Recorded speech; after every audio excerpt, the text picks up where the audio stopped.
lure of the supreme joy, pedagogy and placemaking, the Neo-Confucian Academies of Jushi, which covers both Southern Song China and also the Joseon Dynasty of Korea. Today, she will speak on the Walled Grove Chinese Gardens in History. So please join me in welcoming Professor Wu. Well, thank you everyone for coming.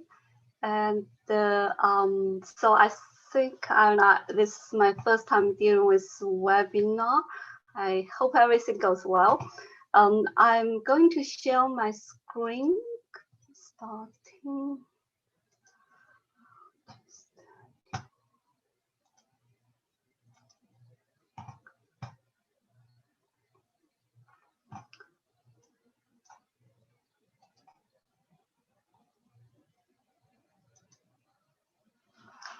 So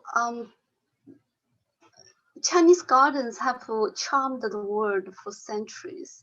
Despite the richness of existing sites from Ming and Qing dynasties, we depend primarily on literary sources in studies of early gardens.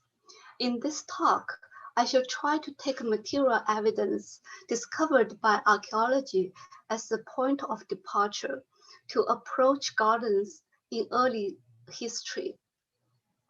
Gardens often cover large areas and the plants are ephemeral, which underscores the difficulty and the challenges in garden archaeology. In addition, archaeological sites are rare and the findings are particular. From the perspective of garden history, however, although archaeological excavations may only reveal fragments of an ancient garden, it provides a unique launch board for further exploration of garden designs and the idea behind them. The confirmed materiality provides a concrete anchor point and enabling research that weaves together various documentation and interpretations. I shall start with two excavations in the recent decades. The period of Tang and Song saw great development of imperial and private gardens in China, and the maturity of many formal languages in garden making. Interestingly, these two excavated garden sites brings to light aspects that both confirm and contradict some established understanding derived from existing sites from the Ming and Qing period. Needless to say that there is a rich vocabulary about gardens in the long history of China. I list just a few here in a highly brief and condensed way, following garden historian Wang Juyuan. The characters Yu and Yuan, that's the first two characters, refers to grounds where birds and games were kept for hunting purposes, while the characters Yuan and Pu refer to fields where fruit trees and vegetables were cultivated for agricultural purposes. The appearance of the radical core, that's the box around, indicates that these are typically domains defined by walls or other types of barriers. None of them were exclusively recreational, as we understand now today in the sense of pleasure garden or parks.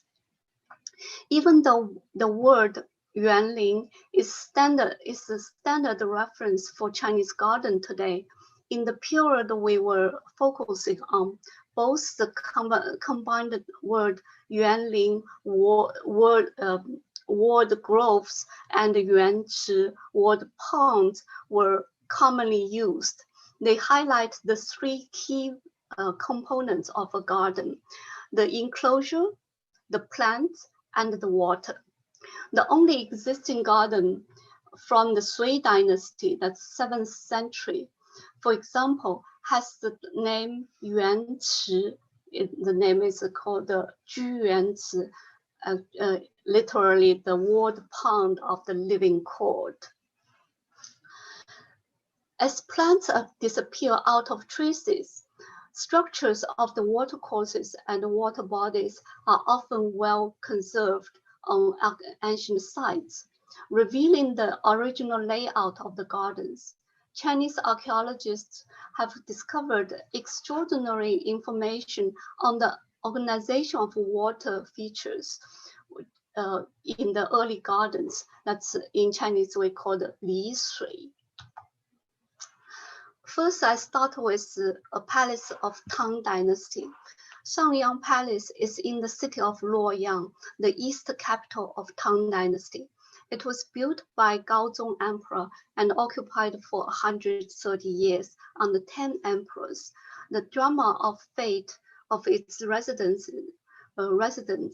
made the palace a favorite subject in literature.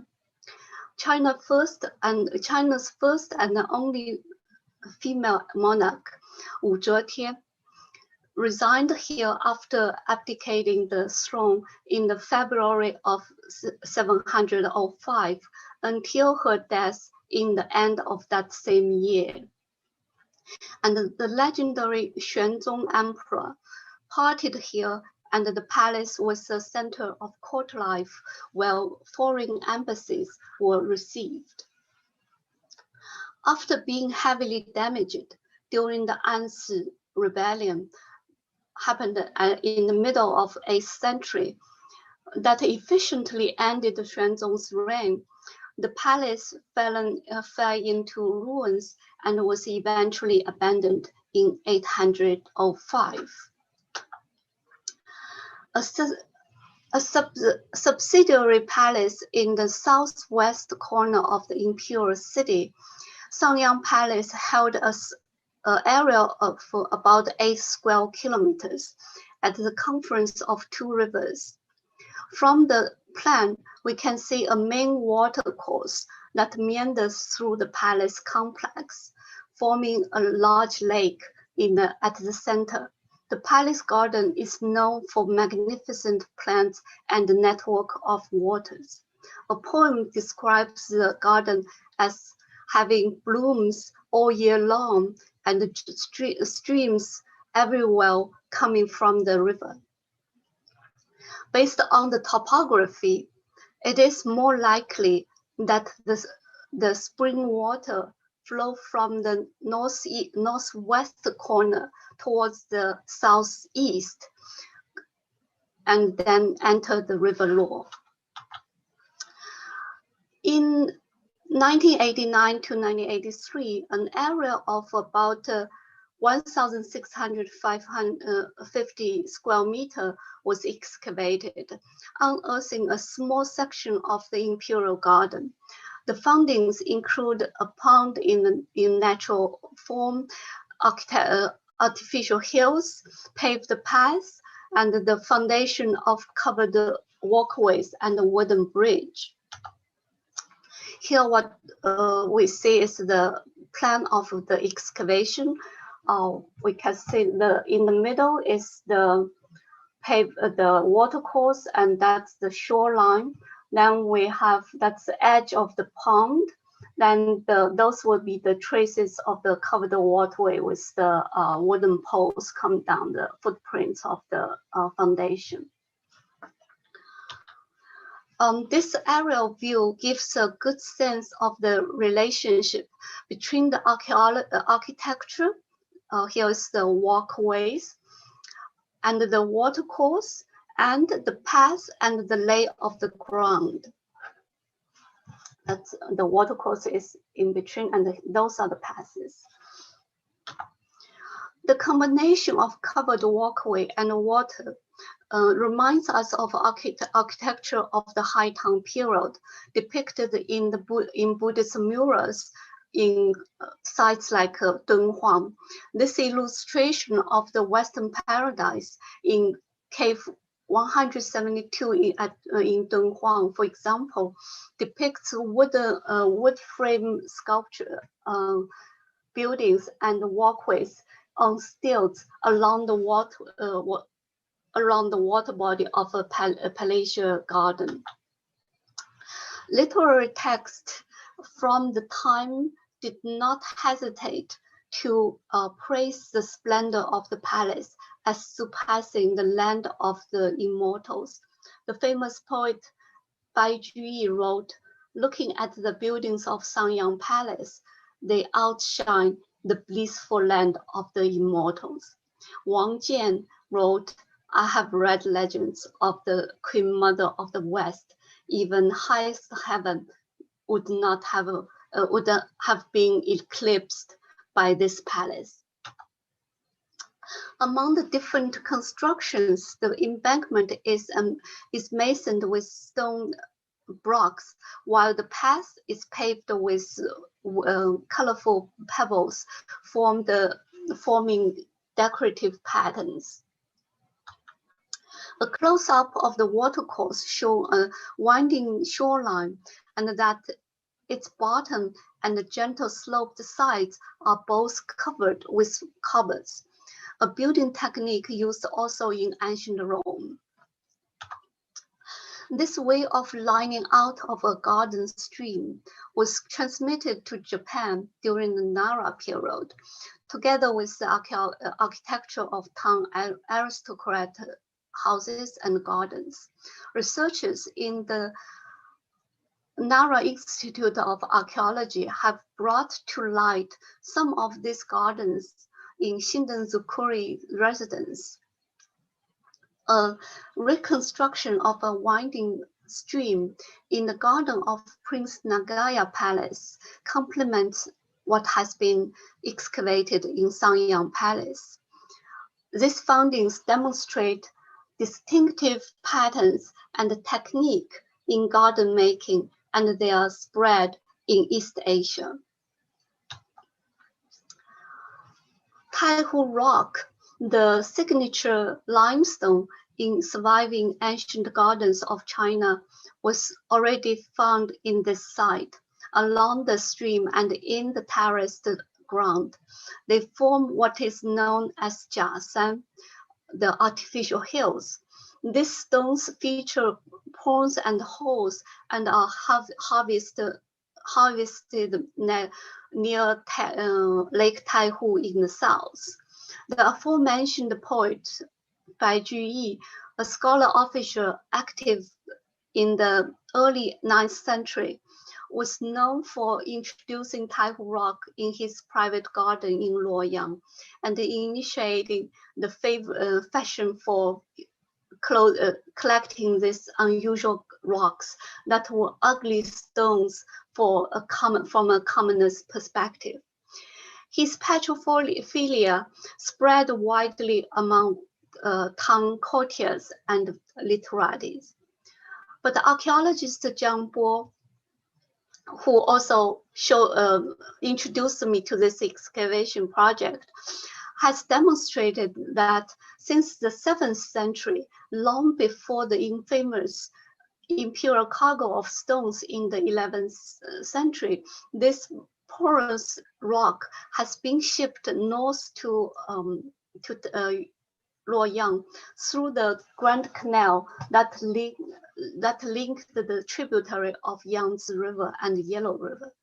The excavation of another imperial garden of the same period, named Taiyeci, suggests, however, a southern influence in Luoyang, the east capital, and a preference to geometrical layout in the western capital, Chang'an. Besides the history of petrophilia promoted by Bai Juyi and his follower, the use of artificial mountains as a key garden feature can be established by the excavation of a southern Song site in its capital Lin'an at today's Hangzhou. The site is the residence of Empress Yang, who lived in the period of later 12th century and early 13th century. The site is near the West Lake. This is the first time an entire Song garden has been excavated. According to the 13th century gazetteer of Lin'an, compiled in the same period of Empress Yang, her residence was at the foot of Wu Mountain near the Qingbo Gate in the northwest of the imperial city. 3 maps from the gazetteer indicate clearly its location, which matches the archaeological site and helped to confirm the identity of the owner of the residence. And the imperial city lays to the eastern side of the West Lake. I should point out that the directionality of ancient Chinese maps differ from our modern convention. So here's the gate, and that is the imperial city. This is in today's Hangzhou. I think it's still called the Qingbo district, with the same name of the ancient gate. The excavation discovered a complex with a large courtyard encircled by buildings on all 4 sides. A large pond with artificial mountains to its north edge sits in the center of the courtyard garden. Contrary to the winding stream excavated in Sangyang Palace, the man-made pond here is perfectly rectangular with straight hard edges. Here's the plan from the excavation. The black part, those are architectures, and this is the main building. That is the courtyard, and this is the side remain of the pond. The pond is constructed by layering tiles at the bottom and bricks on 4 sides. This is a sophisticated drainage, and there is a sophisticated drainage system and the terraces between the buildings and the garden. And the ground is paved with square tiles of intricate designs or a combination of bricks and stones. Taihu rocks are found inside and adjacent to one side of the pond, forming an artificial mountain. The largest piece weighs over 1,000 jing in Chinese measure.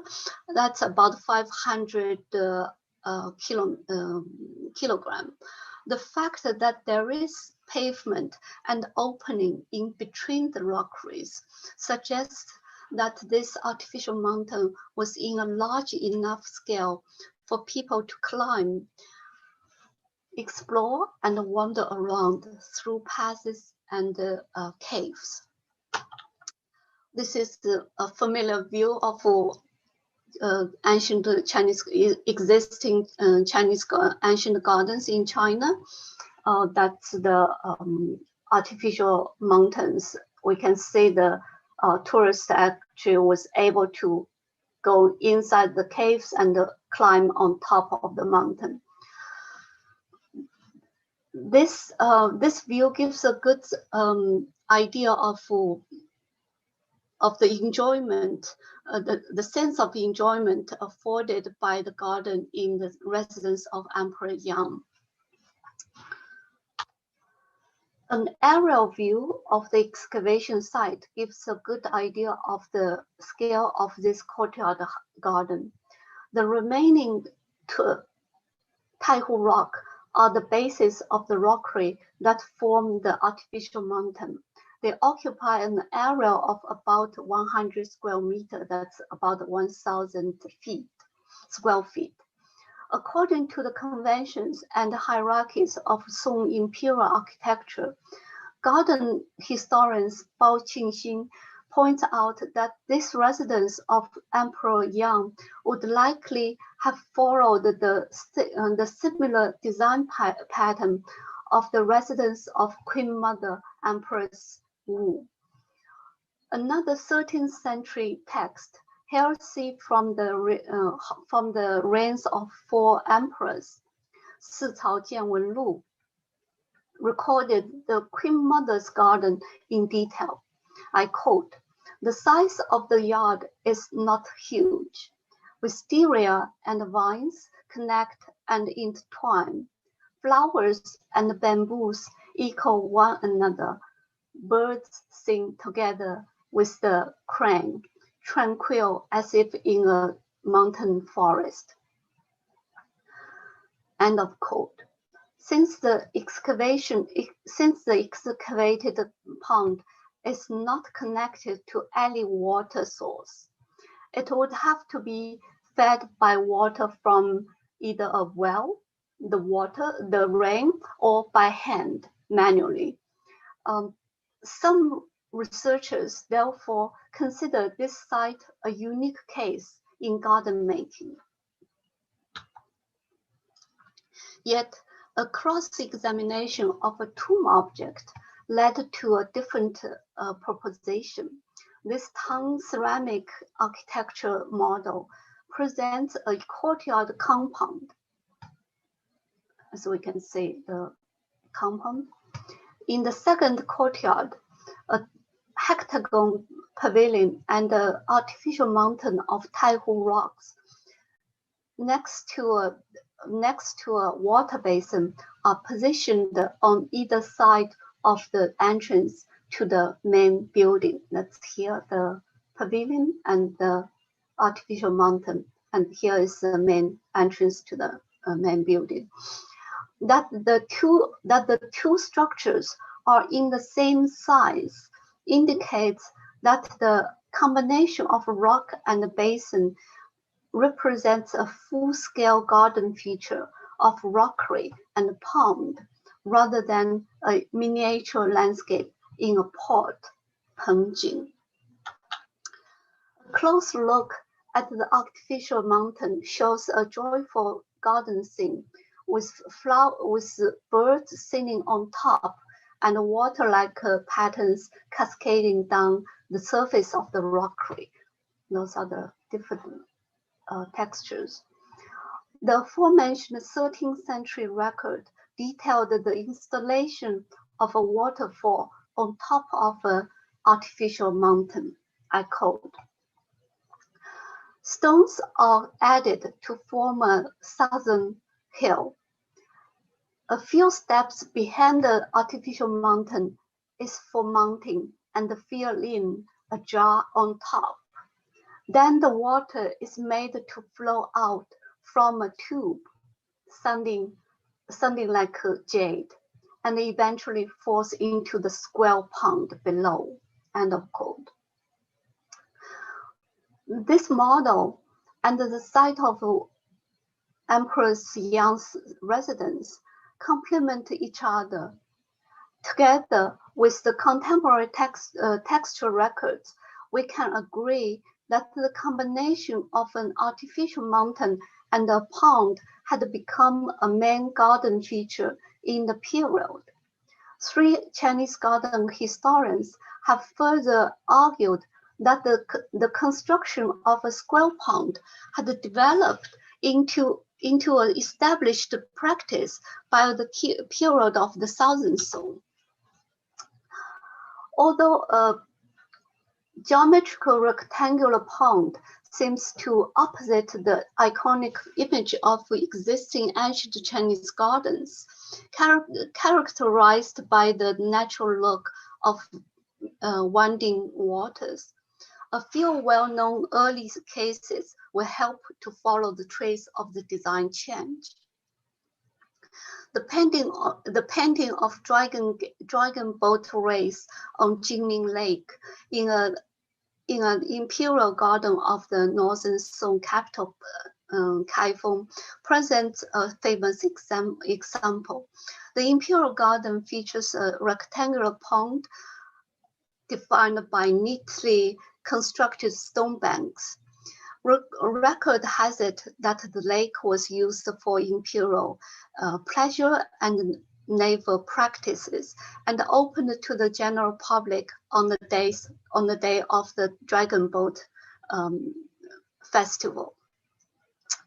Another well-known example is the so-called the 大方沼, the big square lake, in Emperor Huizong's Gengyue Garden. It was known to stretch at the center of the imperial garden and flanked by the pond of phoenix and the pond of geese, both likely to be square too. The term square pond appeared in many poems and records during the Song period, signifying its popularity. One of the well-cited poems was the sought-after book reading by the leading Neo-Confucian philosopher and pedagogue, Zhu Xi. His poem reads, I put it on the screen, a half-acre pond, a square pond, opens at once like a mirror. Luminosity of sky wavers amongst the cloud's shadow. I ask the spring from where it attains such limpidity. For there, the answer comes, for there is living water flow in from the origin. Zhu Xi possibly wrote about a square pond in the garden of an academy. Garden historians Wang Duo has pointed out the contribution of Neo-Confucianism to the preference of square or rectangular-shaped ponds in Song gardens. Other influences lead to the square shape coming down the Confucian vine or the panci in Confucian temples and the mochi in connection to calligrapher Wang Xizhi. Square ponds also become popular in private gardens of the period. Bai Juyi is famous not only for his love of rocks, but also for inventing reclusion in the city. The discourse of reclusion in the city, he declared that his garden afforded him the solace of reclusion as well as the possibility to attend official duties. His middling way has defined the vision of gardens for Chinese scholar officials ever since. He named his humble abode at Mountain Lu the thatched hall, Cao Tang, and built a square pond in front of it. He writes, "It is surrounded by mountain bamboos and wildflowers, and white lotus and fishes grown therein." And he described the pond in further details in a poem with a long title that reads, "I dig a new pond in front of the thatched hall, cultivating fishes and planting lotus, full of profound joy every day." So here I'm showing is the reconstructed plan of his garden with that's the water channel come down, and that's the square pond. And in his poem, he further detailed the plants and the fishes inside this pond, and says it was called the pond of Bai family. Bai is his family name by the locals. Another must-mention example is the square pond in the celebrated garden of solitary enjoyment belonging to historians Sima Guang. The pond locates in front of the pavilion for playing with water. Sima Guang's records of the garden gives detail of its formation. I quote, South of the hall, there is a courtyard.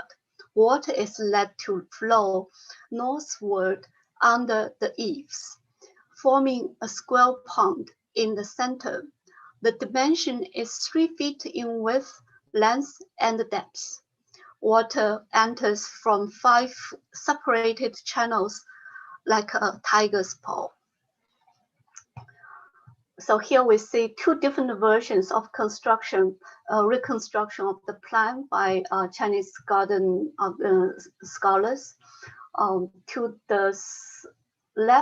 your left side, we can see the formation of the 5 different channels that feed into the pond. Was in front of the pavilion now. And in this different version, the pavilion is located actually in this is the pavilion, and that's the pond. There are several paintings also reconstruct the pond, the garden in a way, and they paint about the garden based on Sima Guang's records of garden of solitary enjoyment. The scroll by Ming Dynasty painter Qiu Ying is the most detailed. Different from the 2 reconstructed plans I just showed, the painter placed the pond inside the pavilion. Architectural historian Jia Jun believes that the measure of 3 by 3 mentioned in Sima Guang's record is likely mistaken, as the text was passed down in history, and the real dimension of the pond should be larger. So here is the square pond depicted by Qiu Ying. Qiu Ying's depiction was likely inspired by smaller scale features of the winding stream pattern that has been established in the Song pattern book, but also we will see them in woodblock print in Ming Dynasty, and also become a garden feature.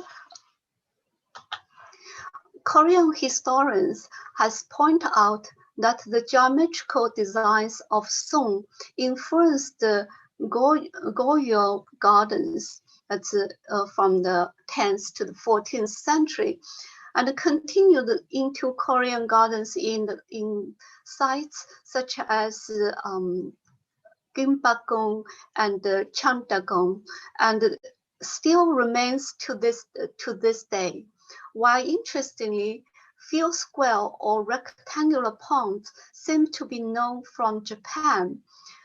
This raises an intriguing question in the history of East Asian garden. I would very much love to know if someone you have information of square ponds from in Japan. It is well known that the Heian-ko gardens that comprised of a large natural pond with islands and surrounded by low-lying hillocks were directly borrowed from presidents in China. Why did the square pond also make its way into Japan? Buddhist visualization of attaining rebirth inside a lotus flower in a 7-jeweled lake in the Pure Land may have also contributed to the popularity of square ponds. Ponds planted with lotus flower appeared on the mural in cave 172 of Dunhuang that we saw earlier. The side strips of miniature scenes show Queen Vediha practicing visualization of the Pure Land next to Square Pond. The White Lotus Society as Mountain Rule was created by Hui Yuan, the founder of Pure Land Buddhism in the 4th century.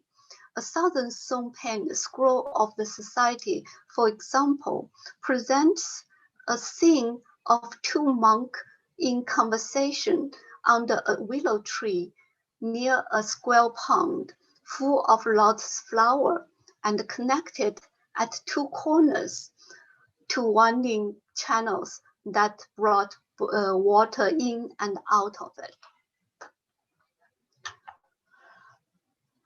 Another excavation allows me to move backwards further into the history.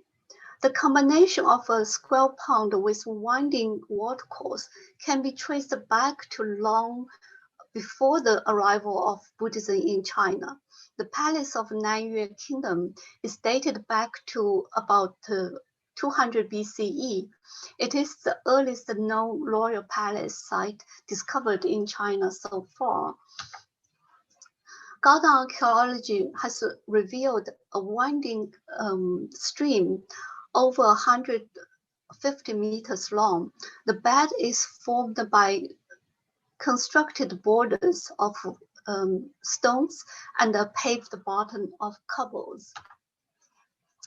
The stream makes a U-turn and a crescent-shaped pond is added at the turning point.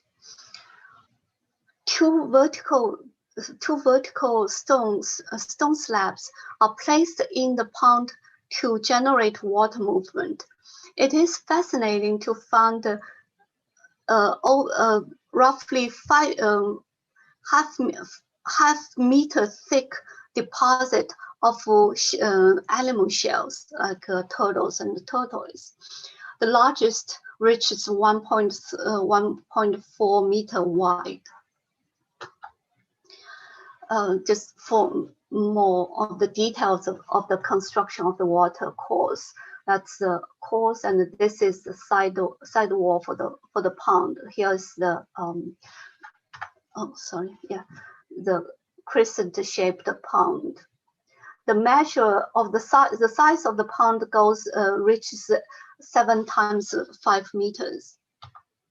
So it's a pretty big pond there. Then also the watercourse, the canal is also equipped with the lock, stepstones, drainage channels, and a well for spillage. Reconstruction. Here is the reconstruction of the garden plan and the imaginary rendering that was presented first by the later Professor Yang. And we can see the traces of the square pond at the end of the channel now. At one end of the stream, the excavation discovered a large square pond, 2.5 meters deep and about 4,000 square meters in size. The wall of the pond are covered by slates and the bottom is covered by cobbles. A perfect example of the combination of winding stream and the square pond.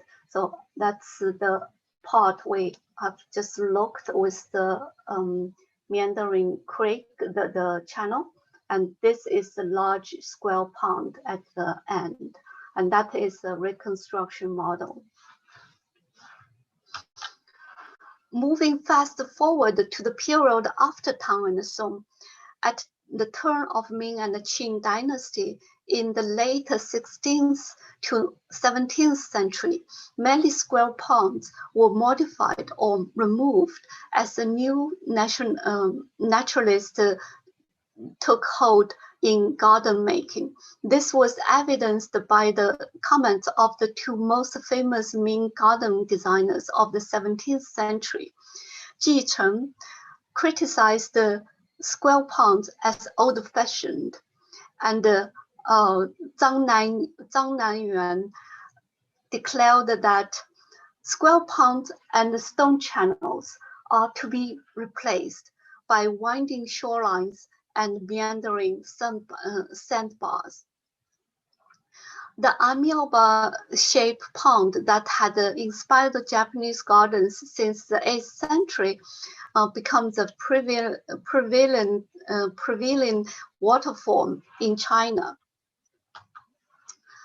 And from there, we arrived at the Garden of Suzhou, and they are slow filling in with buildings and pavilions since the 16th to the 19th century. Thank you. Yes. Okay.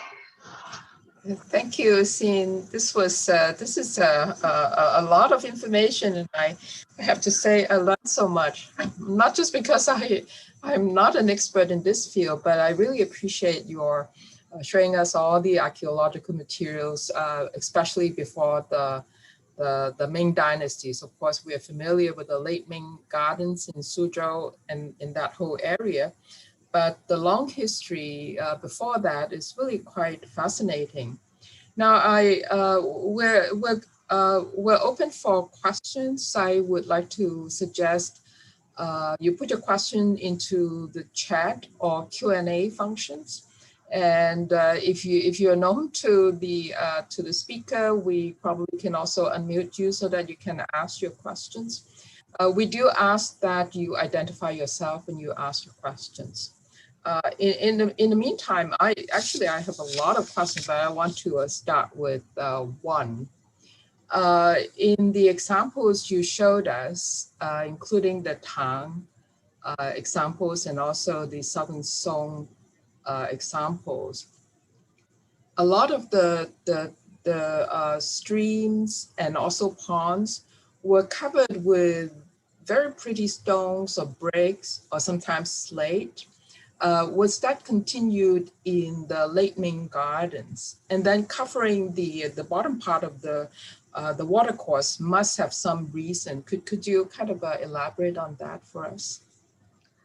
Well, I don't think that manner of construction was continued to be used in large scale, as a convention. In Ming and Qing, I think in Ming and Qing, it's more they use like a pounded earth for the construction of the lakes, probably. Then also the case I showed, certainly it's a smaller scale. The also very precise channels they were built, but yeah, it was also interesting for myself to see how much it was constructed, the water course, including the shape of the design. Everything is in the early period was very much of construction. But definitely that would keep the water clear, wouldn't it? Yes. Okay. Yes. What they are using like different layers of stone going down now. Okay, I'm so glad you also brought up the Niger kingdom, the excavation of the imperial grounds with the gardens. But I also just want to mention that close to the first emperor's tomb, we also found waterways with rare birds, but cast in bronze. So the old idea of the imperial park, hunting park, and definitely was one of the precursors to the later gardens. I see two of my colleagues have quite a few colleagues have questions. So I will start with Ellen Zhang and then Fred Damon and then Andrew Johnston. I'm going to unmute all of you, okay? Ellen, please. Oh, hi, Xin. Thank you so much. Hi, thank you so much for a fascinating talk. And I share Dorothy's appreciation that, I read a lot of text about gardens, but I've never explored archaeological excavation. So thanks for all these images, and especially the Southern Song Imperial Garden. I've never read anything about that either. But so actually my current research has something to do with garden building and more generally the the building, rebuilding of governmental office compounds throughout China in this song. And I'm focusing on the northern Song part. So I have two questions. I have more than two, but I'll ask two. One is a very simple one. Are you aware of any northern Song prefectural or county garden? I mean, those that were sponsored and built by governmental offices, any archaeological excavations of any of those? I don't know, I haven't been following that at all.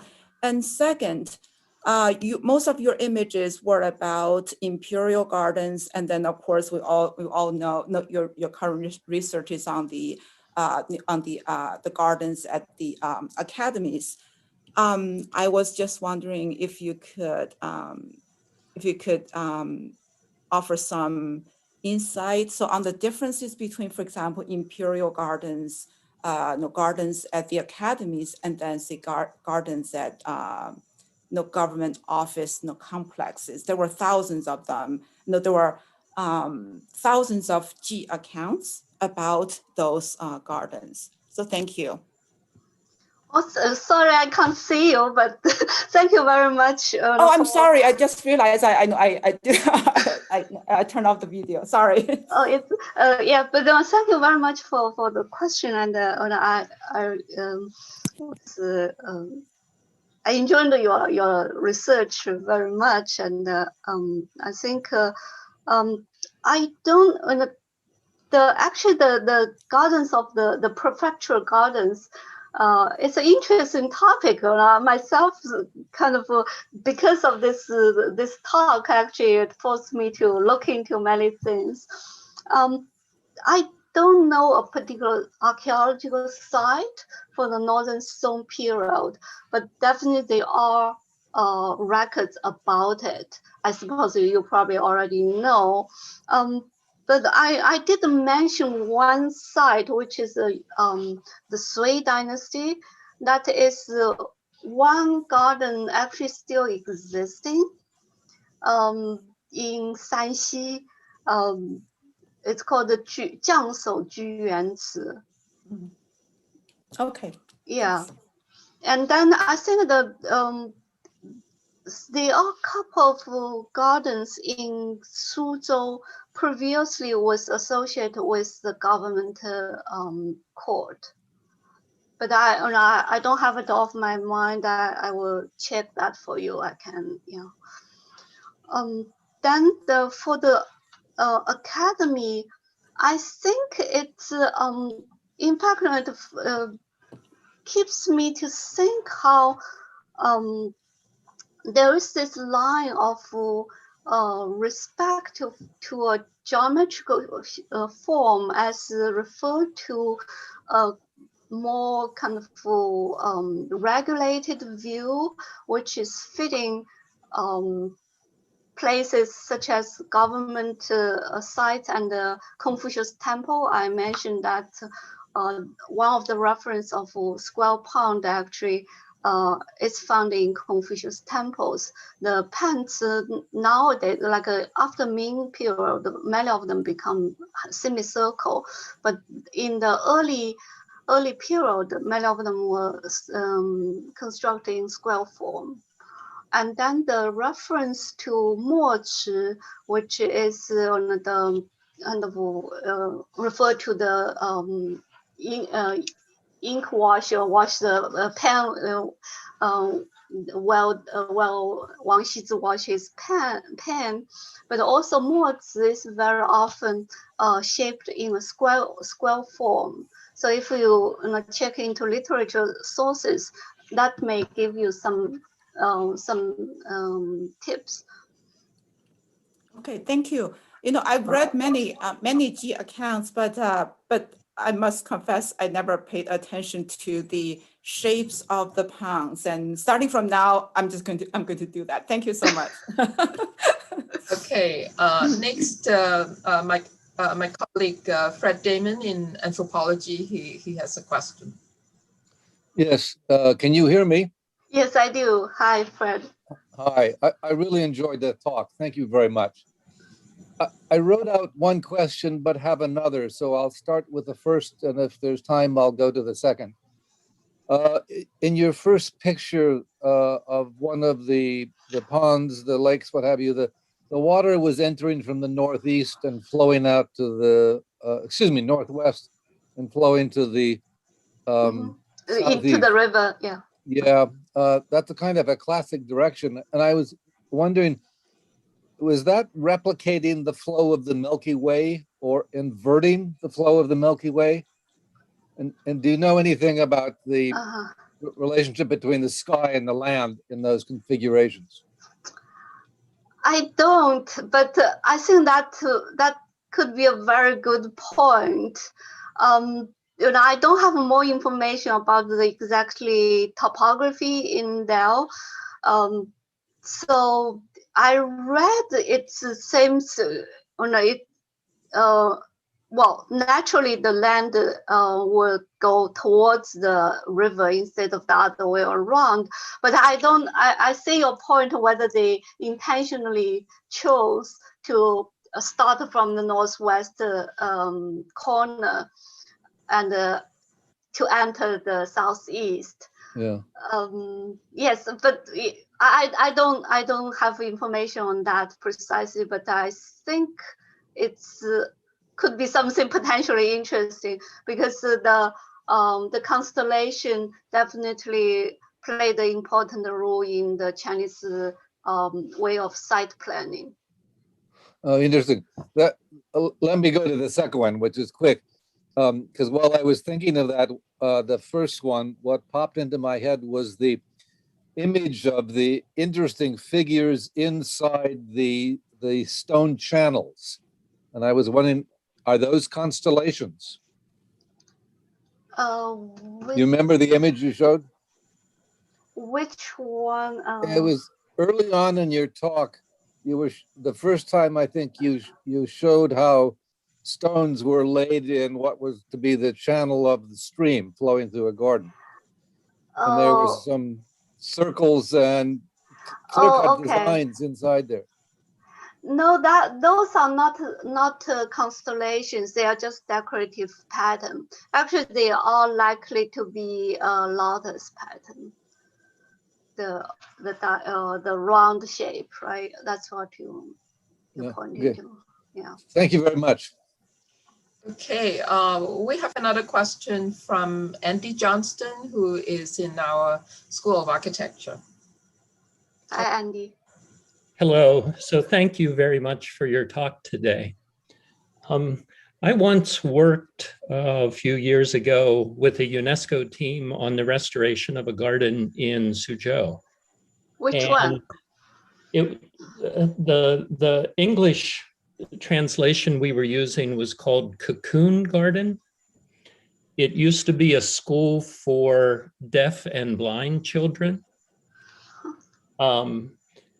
But in this garden, and as we were doing our work, we had some archaeological data, but primarily we were kind of taught to use the literary sources as guidance and as tests as we were proposing restoration work.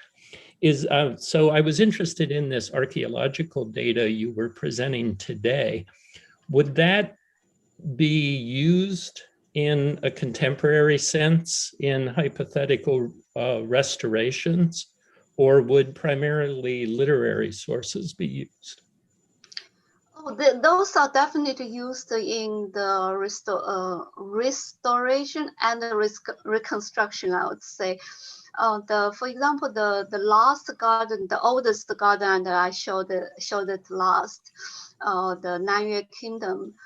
There is in the museum, there is a reconstruction trying to kind of map out this imperial garden, and I think they were able to rebuild the watercourse pretty accurately, of course. Then there are also interesting things. Since you're interested about restoration, what in the archaeology very often, when we have traces of the course or the roads or kind of rocks, those are very nice. But in Chinese archaeology, very often there's also the holes or the poles come down. So there is in some case there was a debate about whether those how to interpret those sites. In that particular sites, the Niger Kingdom sites, they are foundations made of big wood logs. They are archaeologists interpreted as a shipbuilding, like a shipyard site, which is a little bit strange because how would you put a shipyard kind of in the middle of the palace? Then there are other architecture historians actually interpreted as the foundation of big architecture, like a big halls, big pavilion and large scale construction. So yes, but then now I think there are some debates even in that particular museum, because it hasn't made the effort to reconstruct lots of things. They still present that foundation site as the ship yard. I think if you visit nowadays, but I personally really would be very interested to see what exactly it is, and how it's in relation to the garden part. Well, good. Thank you very much. For us working on this particular site, it was always a methodological difficulty to try to somehow reconcile these different data data sets on how to go about our work. So I guess it really ends up being, how do you define your goals? What are you actually trying to do in this restoration? So thank you very much. Yeah, but many gardens in Suzhou probably has a little, because it's much closer. You will have information, for example, from those books on garden making, and maybe local gazetteers could give you some more concrete information than depend on literature alone. Right. Okay, we have quite a few questions from the audience, so let me invite them to speak. And please also introduce yourself to us. Qi Guanxiong. Yes. Yeah. Hello. I'm Qi Guanxiong. I'm graduate student at Florida State University. I'm doing research on late Ming Buddhism. There's something I just discovered, because there's monastery, they try to attract literati visitors and receive donation patronage from them. So they will create special social place for those literati, like, for example, like Jingci Si in Xihu, Hangzhou, like they created that Ouhuaju, like specific place only run by like a handful of monks, like serving teas for literatis.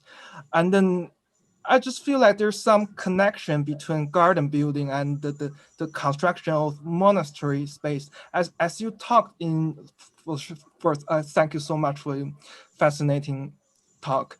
And then you said a little bit about the influence of Buddhism, for example, in garden. People will like put a pond planted with like lotus flowers and have that special like Amitabha Sukhavati Pure Land motif. I'm just wondering, is there like the basic question is, if a garden is built by a Buddhist, will be any differences, right? It's like if like a lay Buddhist donor patronize a monastery for building something like a garden, will be that similar to like a garden in the city? I don't know. Sorry, I know nothing about art history. Would you like me to interject? Go ahead. You're the specialist of Buddhism, you know.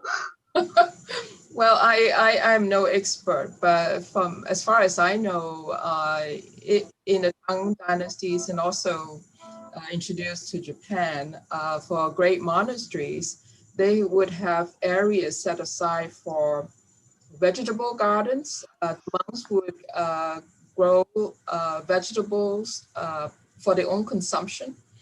They also have flower gardens, especially to harvest the flowers to make offerings to the Buddha. And some of the famous monasteries, such as for example, is very famous for peonies. They would have hundreds of peonies blooming. It became a major tourist site even in the Tang Dynasty. So that's my take on Buddhism. I wouldn't say the garden, but it's part of the monastery's construction. Yeah, I think in early period, lots of those gardens were like the individual donate their estate to the temple, right?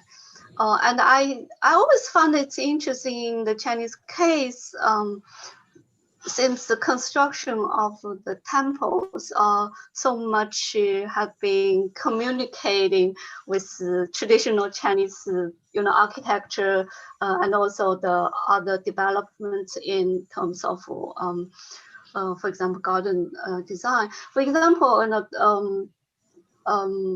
Bai Juyi certainly is well known for his support to Buddhism, and the kind of reference to lotus, the pound, or the we probably cannot pin totally down, but I think there are some connections.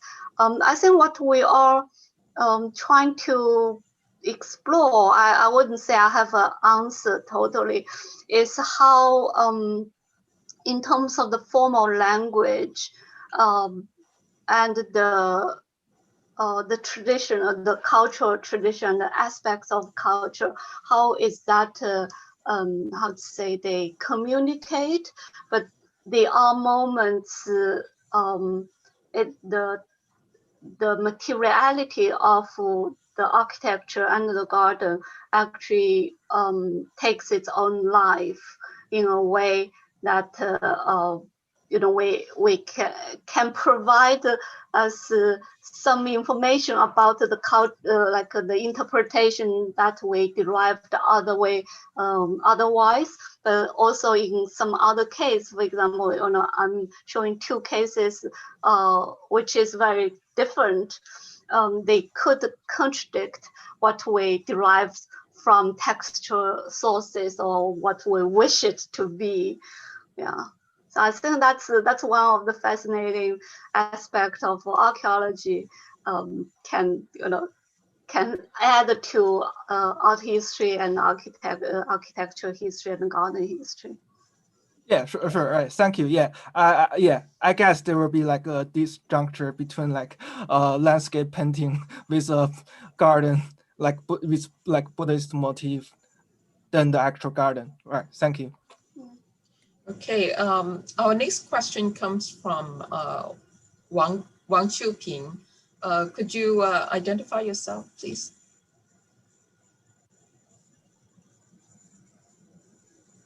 If Ms. Wang is not asking, then we can go to Yuebing Ru. Could you unmute and ask your question? Yeah, sure. Thank you so much for this wonderful talk. I have learned a lot. So I'm just curious, maybe my question is a little bit beyond the scope of your research, since your research focuses on architecture and the construction of pounds and gardens. So please forgive me if I'm just so ignorant, because I've noticed that some of your cases, the gardens and the pounds were located in northern China. So therefore, I just wondered if the construction of the pounds and the garden reflect any ideas about how people review their environment? Since I've noticed in that there's several gardens, you also refer to that poem about 没有源头活水来. I'm just curious, like how does a pond connect to 活水 and how the environment back then was like? Okay, so first on the sites are both from north and south. Actually, it's interesting. That's what is interesting here. It kind of contradicts what our normal understanding, because the Sangyangong Palace is in the north, as the one with the square pond is in Hangzhou. It's close to the Suzhou region, and then the Niger, the last excavation site actually is in today's Guangzhou. Okay, so that's only in the southern further south.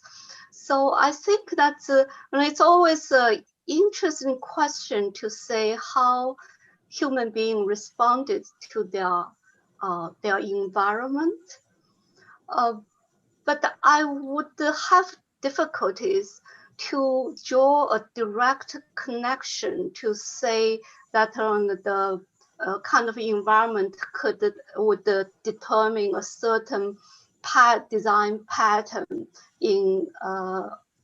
in particular in the Chinese history of Chinese garden, because there's also this question of communication, but it's also not only communication of ideas, but also communication of technology, a technique of making.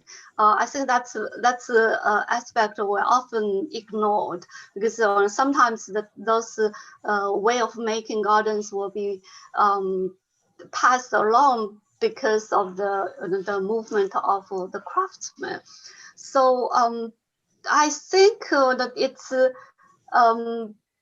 when you come to the poem I quote from Zhu Xi, yes, that is a very well-known poem, and it is very often being used to refer to especially the quotation of the clear origin of the water was used as a metaphor of the source of learning and thinking.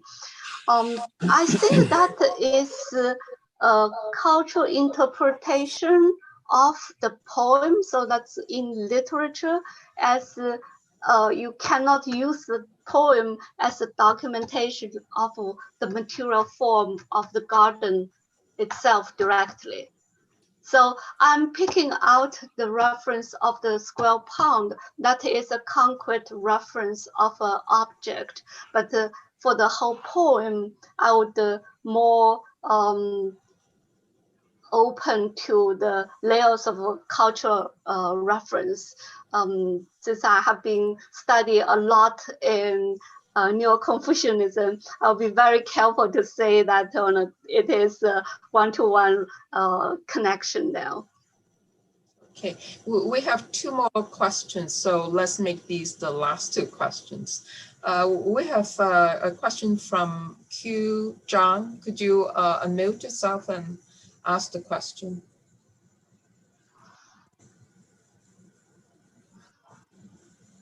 Hi, Hi. I don't think my question is quite important. It's just a detailed one. So I would like to know the relationship between the 将手居原池, the water of the pond, and the move of part of the mountain outside Xinjiang Yuncheng. Move of what mountain? A small mountain outside of Xinjiang. That's the city. Xinjiang, yes. Yeah, Yuncheng, yeah. That's the 将手居原 located, yeah. Oh, I don't know. I'm not very familiar with that region. Okay, so we might have to go to the last question, Wu Xiaolong. Hello. Thank you for a fascinating talk. Interestingly, I have just decided last year to turn my attention to a project related to early parks and gardens in China. So I'm wondering whether in your own research you have looked into archaeological remains of earlier periods, such as the Eastern Zhou period. Thank you. Well, I don't, not that I know like big excavations of big gardens of that period. I think the one I showed, the Niger kingdom, that's 2nd century BCE, that is one of the oldest. If you want to look into the even earlier period garden, I think I would definitely look into the Huaxiang Zuan, the tomb, the bricks in the tombs. Those would be probably provide you some information, but I think in general it's a very rare case to have the full garden kind of being available in a archaeological funding or even in image. Yeah, so it's really the fun part also, or challenge, and the fun part is how you piece together different things and in a reliable logic. So that's why I'm trying to stress in this talk is how the material aspect can contribute to what otherwise is only textual description, like how we can just make use of both and to build up a more concrete view about early gardens. Yeah, thank you. I think that I do agree. That you made a good point that we have to piece together all kinds of evidence, architectural, archaeological, textual, pictorial, in order to study this kind of topic in early China. So thank you very much. Yeah, I definitely would look into the Huaxiang Zuan, the tomb bricks. There's lots of early images will be out of there, and also inscriptions from, for example, from bronze vessels. Yeah. They are architectural form out of there. Yeah. Yes, I definitely would look into the Huaxiang Zhuan, Huaxiang Shi, as well as the Kewen Tongqi. There are some depictions of garden settings, I believe, and haunting scenes as well. And maybe I think that parks and gardens in funeral settings would be another clue for me to pursue, just like what Dorothea mentioned in the First Emperor's tomb and some other tombs of the Eastern Zhou period as well. We can maybe expand this research into to include the funeral settings as well. Okay, thank you. Xin, I see a raised hand. Do you want to answer or should we finish? Oh, I can answer. Okay, yeah. So Yishi Zhang, I will allow you to speak.